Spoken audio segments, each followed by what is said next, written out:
Hey guys, my name is Bando. This is Brexit Bando. Today I'm doing another work in progress kind of update, review, and like I did with my Night Lords. And this time I'm going to be doing my Thousand Suns. My Thousand Suns have been sat in a box, packed full of foam for a while now. And I'm just not getting round to them. They are a really intensive model to paint. There's a lot of process in there that I have to go through and a lot of trim, and they just take a lot of time. And unfortunately, it turns out that the box I've been keeping them in, you can see there's like bits of fluff on my fingers. It's this like eggshell foam, and apparently it's been quite abrasive, so it's worn spots off on a lot of these models and there's some damage. So I've taken them out. And you can see here, first up I have a 5-man heavy bolter squad, using mostly the new Mark 6 Marines, but a mix of, all sorts of bits, you know me. So they're all still mounted to the bottle tops that I use when I'm painting models like this, just because I have to paint the bases in a different way, so it's just a bit easier to do it this way. With these guys, I like to use a lot of the smoother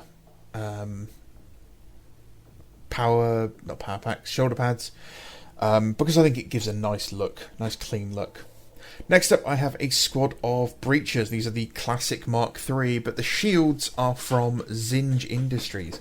Unfortunately, they don't fit the arm properly, so you have to kind of build them in a bit of a weird way, where they're not actually holding their bolters.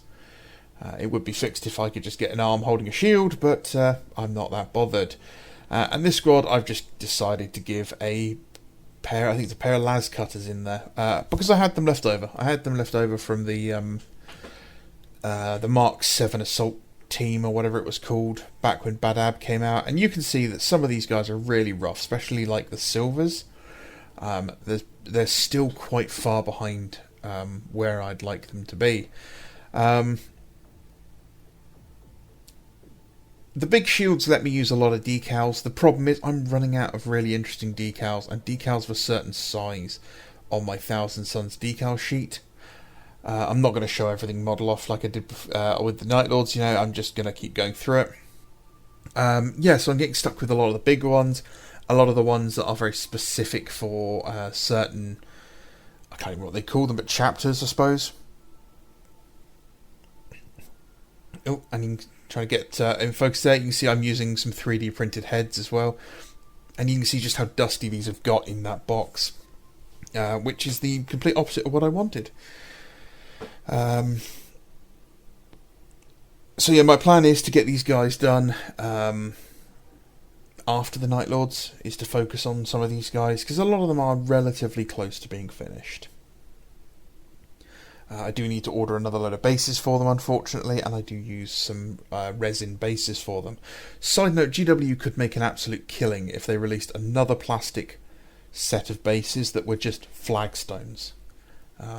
They'd make a killing from 30k for Prospero bases, for 40k, for Age of Sigmar, from D&D nerds.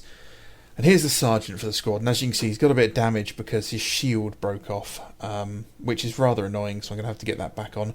I've been leaving it off just so I can finish painting him without it being in the way. Something I probably should have done before I started painting them anyway. But, we live and learn. And you can see his shield there now. Yes, I'm aware that the circular decal is on upside down. That was done intentionally. Those in shields are great, by the way. I've got a Mortificator with his corpulent staff. He is made from, the body is the Mark III Ultramarine, Iron Hand, from the kill team, the Deathwatch kill team. And then bits and pieces from all over the place.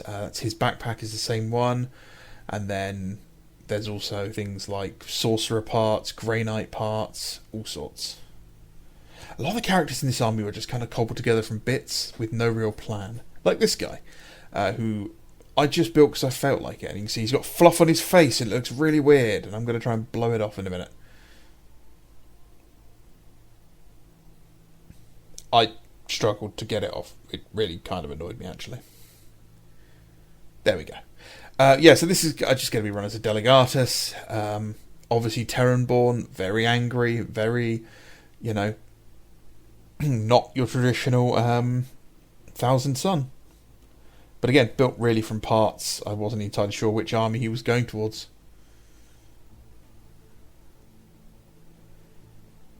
Unlike Maka, I actually quite like the Araman sculpt. I think he's not a bad model. He's getting on a bit nowadays. Probably would have served better as a generic Praetor with Araman getting his own nice dedicated model, but yeah, not a bad model. I quite like it.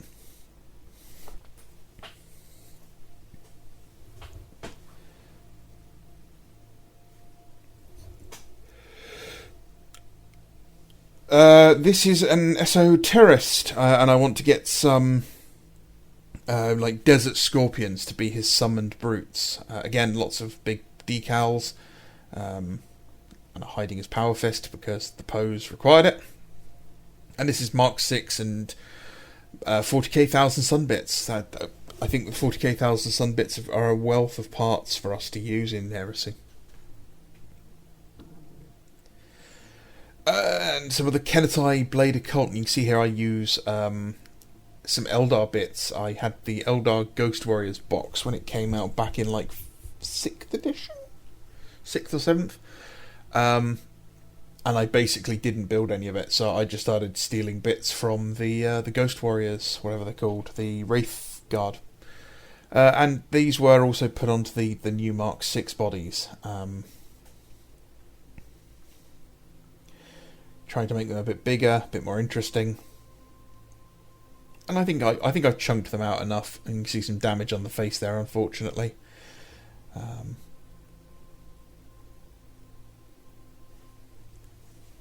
again, with the smooth shoulder pads. Sorry, I'm very tired today. Yeah, with the smooth shoulder pads, the Mark 6 shoulder pads, because I think it just gives a nice, unique, kind of unifying look to the guys. They're definitely a unit I would like to see get a redo with like dedicated actual like models, not just an upgrade set.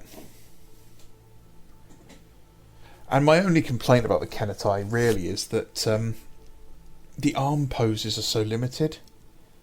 There's no like striking poses. There's no like chopping poses. Everything is very in this front little box in front of you. Which is kind of annoying. But I think we get that with a lot of sets. A lot of sets have the arms kind of just down and, you know, in this straightforward pose. Give me more arms that are pointing out to the side. Just a little annoying. Just nitpicky, you know. So we have another veteran squad. So I have 2 veteran squads already in the army, and these guys are classic Mark 4 with some Forge Worldy upgrade bits here and there, and then using the Mark 6 bolters. Now, one of the problems I have here is that if you watched the last work in progress video, you'll know that I like to make my models, each like model unique. I like to make them a character. Well, the problem here is that you can't really do that. But that kind of fits the aesthetic of the Thousand Suns. Obviously, who they are, who they become. The idea of individuality is not really that kind of their thing. So I really just tried to make them a bit more interesting with their poses. Man, I really can't get this camera to focus ever, can I? And now normally I run my veteran squads in Thousand Suns as regular bolters with 2 missile launchers. Or missile launcher and heavy bolter. So what I have also done is I have done... Oh man. Come on, Bando. I have also done a bunch of spare missiles to do, just like I did with my Night Lords. I've got a bunch of guys here in a second with I do like that pose, like the nice sort of standing at ease pose. That's a favourite. So just a bunch of extra missiles and extra bolter guys, so I can mix the squads around. So it's a bit more than a legal squad here, but it's just so I can fill them out, move them around, do them as bolter guys, do them as 2 big squads of 15 or whatever, and then throw a missile launcher squad in as a heavy support option.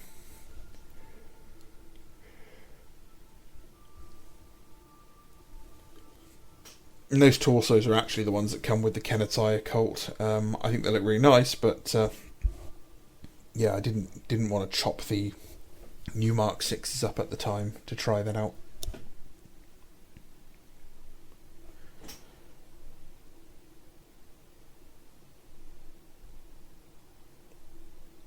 So next up is the Terminators, and the reason that these guys are taking so long, and that is because there is just so much gold trim on these models. And the way I paint them, I actually paint them gold, and then I airbrush them with Angron Red clear airbrush paint, and then I have to go back again and repaint the gold. I have tried it in other ways, and this is unfortunately still the quickest way of doing it. And this is a full 10-man Tartarus squad with 2 plasma blast guns, or are they Aetherfire blast guns? I can't remember exactly what it is.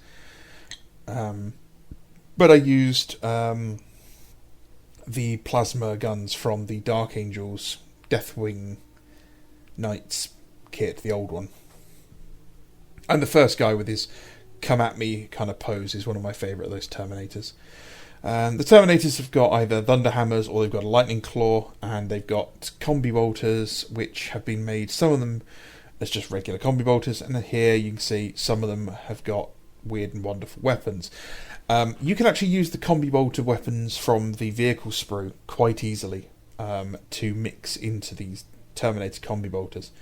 This guy's melter looks massive for some reason, like way bigger than it should, but I've never seen it be a problem on any other model. It just looks really big on him for some reason.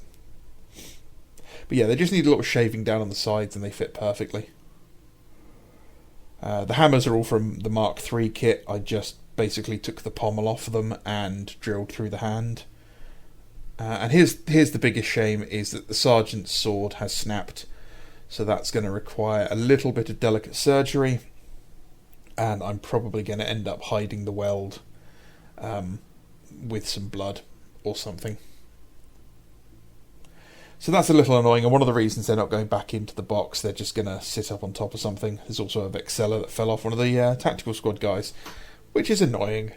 And lastly, the only one that's not painted because he was added much later, another spare parts guy, using some last bits from the Thousand Suns kit. Another junior officer of some sort, I'm not sure what I'll run him as. Possibly a sergeant or even just some sort of officer or something, but yeah, he's mostly just parts from the modern Thousand Suns kit. Yeah, so that's it. That's the army so far. I have the rest of the finished army, which is probably about the same size. So once it's all finished, I'd love to do a big show off of it all. Yeah, so let me know what you think about this. These guys are definitely going to be something I can finish pretty quick.